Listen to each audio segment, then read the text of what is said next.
In the world of playing cards, few questions surprise the curious mind more than this.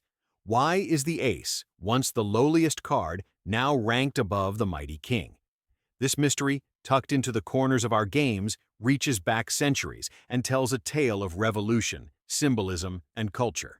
For much of history, the king defined supremacy.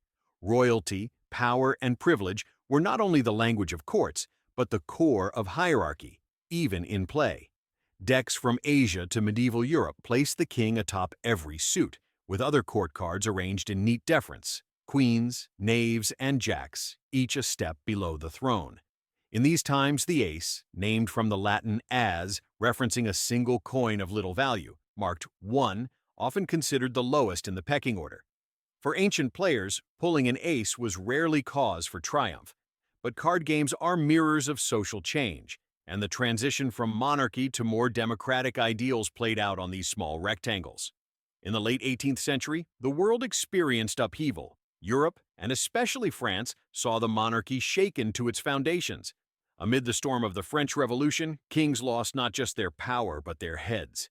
A new age had dawned, one that celebrated equality, liberty, and the triumph of the common man. In these years, symbols shifted. The humble ace, previously the bottom rung, was elevated. In new games, the ace could now outrank the king. This change wasn't arbitrary. The ace's rise mirrored the surging spirit of revolution.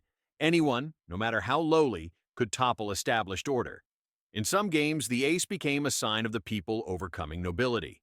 It embodied a new hope, the victory of the underdog. Now, drawing an ace meant more than chance. It carried the weight of historical transformation. Yet the ace's climb atop the card hierarchy wasn't merely political. Card games evolved in parallel with practical changes. In 16th century Venice and France, games like Trappola and Piquet formalized the ace's dominance, sometimes placing even low-numbered cards above court cards. This promotion of the ace reflected the playful subversion of old rules, the embrace of novelty, and sometimes the clever mechanics of new game designs. The symbolism deepened in England, where the ace of spades earned unique attention. From the mid-18th to the 19th century, the British government required each card deck to display a stamp proving tax had been paid, a custom established on the ace of spades. Card makers then embellished the ace with logos and ornate artwork, setting it apart from every other card.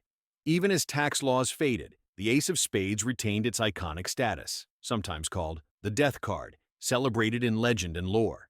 Stories and myths grew around this card. In poker and blackjack, players learned to revere the ace, able to carry their fortunes high and low, sometimes simultaneously. And with the rise of aviation, skilled pilots became aces when they achieved 5 confirmed enemy kills, further embedding the card into popular culture as a symbol of exceptional achievement and daring. Still, some games cling to tradition. Solitaire, cribbage, and tarot keep the king as high card, reminding us that history is a tapestry of overlapping rules and enduring customs. But for most of the world, especially in American games, the ace sits atop the pack, reigning not by birthright, but by triumph and transformation.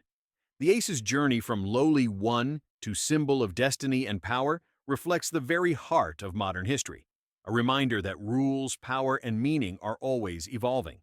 So, next time the ace beats the king on your table, remember, the value of any card is written not just in the game, but in the unwavering spirit of change.